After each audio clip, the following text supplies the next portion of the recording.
मुझे लगता है कि टीसीएस, अगर टीसीएस तक मेरा ये वीडियो जा रहा है तो टीसीएस आप you need to look into coding section because minutes doable, very much doable. आराम से आप 25 मिनट्स में 25 क्वेश्चंस का खत्म कर सकते हो। द कॉन्स्टेंट था उसका के देगा हमें सबसे ऑप्टिमल नंबर निकालना है, सबसे मिनिमम नंबर निकालना है जिसका जोर करके और उसका सम करके हर एक नंबर के साथ उसका जो है वो सम मैक्सिमम आए। और वो Hello everybody. So today I'll be breaking down the TCS 28th November TCS NQT pattern और कैसा था, फीडबैक वगैरह आपको सब इस वीडियो में मिल जाएंगे। How you can prepare if you are going to give it next, so just stay tuned. Firstly coming to the sections, okay. So आपको पता ही होगा अगर आप इस एग्ज़ाम की प्रिपरेशन कर रहे हो कि दो सेक्शंस होता है, एक नॉर्मल और एक एडवांस। पहले हम लोग नॉर्मल की बात करते हैं। नॉर्मल में पहले न्यूमेरिकल एबिलिटी वाला पार्ट था जिसमें कि 20 क्वेश्चंस थे, 25 मिनट्स दिए हुए थे। मतलब आप सोच सकते हो कि डूएबल होगा, ठीक है, मैंने भी वही सोचा। बट इसका अब मैं फीडबैक बताती हूँ जो मैंने यहाँ पे लिख के रखा है कि जब मैंने दिया तो क्वेश्चंस जो थे डूएबल थे, ऐसा नहीं कि क्वेश्चंस डूएबल नहीं थे, बट 25 मिनट्स के अंदर 20 क्वेश्चंस डूएबल नहीं थे। आप 10 क्वेश्चंस अगर आप अच्छे से किए हो तो आप 10 क्वेश्चंस तो अच्छे से अटेम्प्ट कर लोगे, उसके बाद थोड़ा प्रॉब्लम होगा। 15 क्वेश्चन अगर आपने कर लिया मतलब you have really practised well, वरना इतना प्रैक्टिस करने के बाद भी मेरा 10 क्वेश्चंस टू 12 क्वेश्चंस हो पाया था। उसमें से भी एक दो का मैं टिक नहीं कर पाई थी क्योंकि मैंने सोचा था बाद में आके सेकेंड टाइम में करूँगी, बट सेकेंड टाइम लूप चलाते चलाते मेरा टाइम ख़त्म हो गया। तो इसका तो मैं ज़्यादा क्वेश्चन कर नहीं पाई। 10 क्वेश्चंस मैंने पूरा टक टक लगा दिया है इसका, उसके बाद तुक्का नहीं लगा पाई। नेगेटिव मार्किंग नहीं था मुझे पता है, still I could not do it. तो ये हो गया।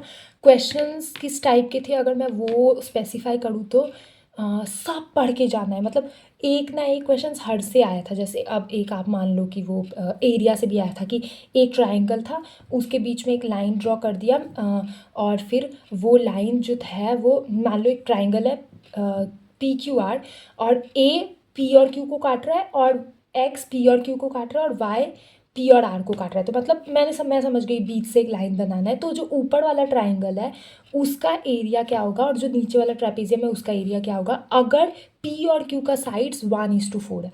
तो इस वे में था। ऐसे रेशियो का भी क्वेश्चन आ गया और ये ट्राइंगल का एरिया निकालने वाला भी आ गया।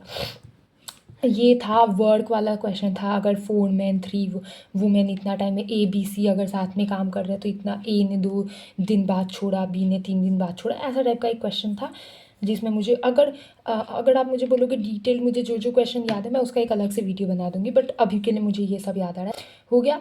फिर नेक्स्ट सेक्शन था हमारा वर्बल एबिलिटी का। 25 questions 25 minutes, doable, very much doable. आराम से आप 25 मिनट्स में 25 क्वेश्चंस का ख़त्म कर सकते हो।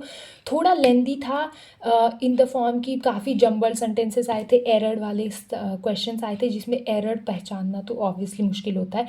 और मैंने वर्बल एबिलिटी उतना अच्छे से नहीं किया था, मतलब मैं बोलूँ तो न्यूमेरिकल एबिलिटी पे मेरा ज़्यादा फोकस रहता है, तो मेरे को थोड़ा प्रॉब्लम हुआ। बट अगर आपने थोड़ा बहुत सॉल्व कर रखा है तो आपको उतना प्रॉब्लम नहीं होगा। जम्बल्ड वाला सेंटेंस थोड़ा काफ़ी कंफ्यूजिंग था, मतलब थोड़ा था। पैराग्राफ भी थोड़ा मोटा मोटी था, टफ, उस टाइम लगता है उसको रीड करने में, सट सट सट सट रीड करके फटाफट आंसर देना होता है। हो गया। रीजनिंग एबिलिटी में मैंने आपको बताई पैराग्राफ और यही सब था। ये मिरर इमेज, एक पेपर फोल्ड किया, आसान था, मतलब डूएबल था। 20 question in 25 minutes, it was doable. अब एडवांस सेक्शन पे आते हैं। एडवांस सेक्शन में जो एप्टीट्यूड था वो 14 क्वेश्चन था 25 मिनट्स में, बस रीजनिंग और एप्टीट्यूड दोनों मिक्स था। तो दोनों के लिए अप्रॉक्सीमेटली मैं कर पाई थी, उतना डिफ़िकल्ट नहीं था। 14 क्वेश्चन मैंने टच कर दिया था, हाँ उसमें से सारा सॉल्व नहीं कर पाई थी, बट या ठीक ठाक था, करने लायक था। It was not very tough. एक फोल्डिंग पेपर वाला क्वेश्चन था, इसमें भी प्रॉफिट एंड लॉस का एक दो था, इसमें पैराग्राफ था बड़ा बड़ा, ये सब था इसमें, तो लेंदी था थोड़ा section. But 25 minutes 14 question, you can do it. अब कोडिंग पे आते हैं। कोडिंग राउंड मुझे लगता है कि टीसीएस, अगर टीसीएस तक मेरा ये वीडियो जा रहा है तो टीसीएस आप you need to look into coding section because the language which you use in the coding section is really troublesome, क्योंकि वो लैंग्वेज समझना, उससे वहीं पे डिकोड करना is a big challenge for the contestant, for the candidate itself, जो मैंने आज फेस किया। तो हम कोडिंग सेक्शन का बात करते हैं।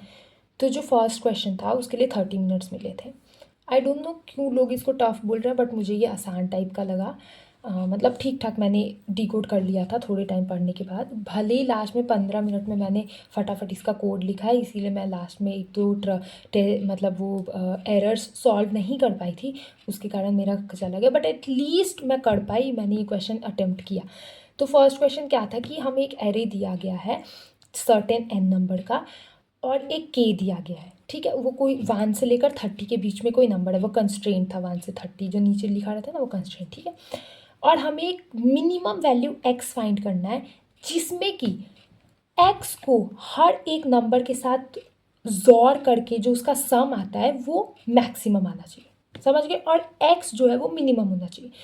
अब वो x का क्या फंडा है कि वो x में k number of set bits होने चाहिए। सेट बिट मतलब क्या होता है, 1, k नंबर ऑफ वंस होने चाहिए उसके बाइनरी रिप्रेजेंटेशन में। फॉर एग्जाम्पल वहाँ पे क्वेश्चन भी दिया गया था कि आपको k अगर दिया गया है 1, आपको k 1 दिया गया है और आपको नीचे जो एरे था वो 2 5 4 समथिंग था, और आपको निकालना है कि ऑब्वियसली एक x जिसमें 1 नंबर ऑफ एक नंबर एक ही एक हो, समझ रहे हो ना, जो उसका बाइनरी रिप्रेजेंटेशन में एक ही सेट बिट हो, और हम लोग उसका जब भी जोड़ करें तो वो इतना मैक्सिमम सम देना चाहिए। अब वहाँ पे नीचे ट्राई किया गया था 1 2 और 4, ये 3 नंबर से वो लोग ने ट्राई किया क्योंकि 1 में भी एक सेट बिट है, 2 में भी एक सेट बिट है और 4 में भी एक सेट बिट है। तो इन तीनों से ट्राई जब किया गया तो 2 और 4 सेम दे रहे थे सम 4 4, तो मिनिमम क्या है 2, तो हम x को 2 लेंगे।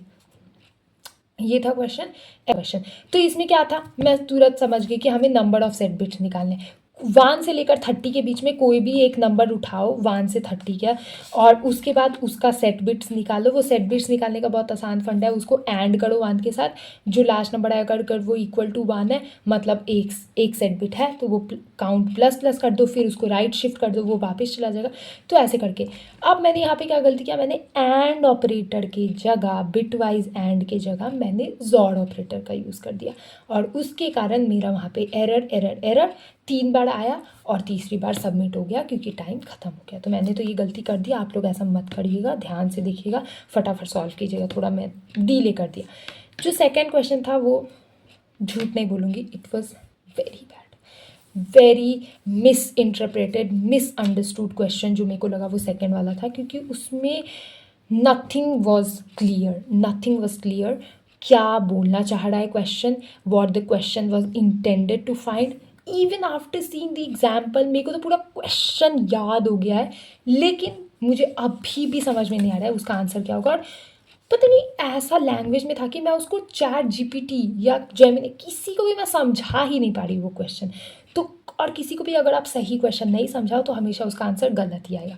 तो यही प्रॉब्लम हो रहा है। अगर मैं होगा तो आपको यहाँ पे क्वेश्चन भी अटैच कर दूँगी साइड में, आप लोग पढ़ लेना, एक बार देखना किससे बनता है, जिससे भी बने प्लीज़ आई रिक्वेस्ट कमेंट्स में मुझे उसका आंसर लिख देना, क्योंकि मुझसे तो नहीं बना भाई, ये किससे बन रहा है मुझे नहीं पता। और इसमें हमें 60 मिनट्स दिए गए थे क्योंकि ये एडवांस लेवल का क्वेश्चन था। तो this was my overall experience and feedback of TCS NQT 20th November 2025 session phase 1, क्योंकि मैं पहले में थी, मेरा सुबह 9 बजे से 12 बजे तक एग्ज़ाम था।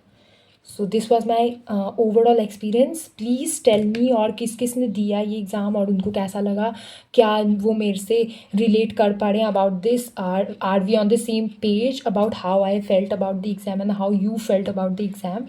बिकॉज मैंने तो ये सोचा, और मैंने एक बात तो सुनी है कि अगर आपको क्वेश्चन टफ लग रहा है तो सबको लगेगा।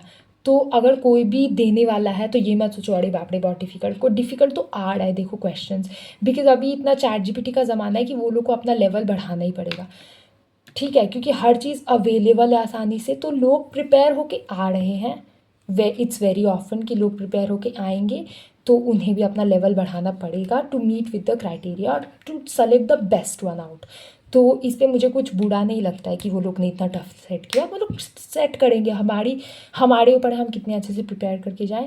और यही है, देखो अगर आपसे कोडिंग क्वेश्चन नहीं भी बना, जैसे मुझसे नहीं बना, अगर आपसे एडवांस क्वांटिटेटिव नहीं हुआ, अगर आपसे न्यूमेरिकल कुछ नहीं हुआ, आपसे कुछ नहीं हो पाया, तो डीमोटिवेट नहीं होना है, हमें मोटिवेटेड रहना है, हमें आगे और करना है। और ये लास्ट कोई एग्ज़ाम नहीं था आपके लाइफ का कि अरे भाई नहीं हुआ तो बहुत प्रॉब्लम है। इट्स नथिंग वेरी, अगर आपसे नहीं हुआ कोई बात नहीं, मुझसे भी नहीं हुआ, मैं घर आके इसको एनालाइज़ किया मैंने और आई वाज लाइक कि ठीक है, मैंने वहाँ पे एंड की जगह ज़ोर यूज़ कर दिया। So nothing can be done now. अब तो वो गलती जो हो गई है सो हो गई है। निराश नहीं होना है यार, अपने गलतियों से सीखो। एक टाइम था जब मैं कोडिंग क्वेश्चन देख के डर जाती थी, बिट मैनिपुलेशन तो मैं छू भी नहीं सकती थी, मुझे इतना डर लगता था।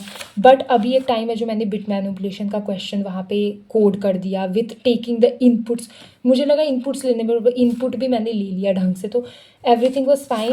और प्लीज़ आप भी अपना एक्सपीरियंस शेयर करो, आपको कैसा लगा। और थैंक यू, शुभ रात्रि, बाय। सोने ही आई थी, सोचा कि I should share my feedback कि मुझे कैसा लगा। और यही था मेरा एक्सपीरियंस। मिलते हैं आगे और ऐसी ही वीडियोस के साथ। If you guys like this video please click on the like button, मत भी क्लिक करो, कोई प्रॉब्लम नहीं है।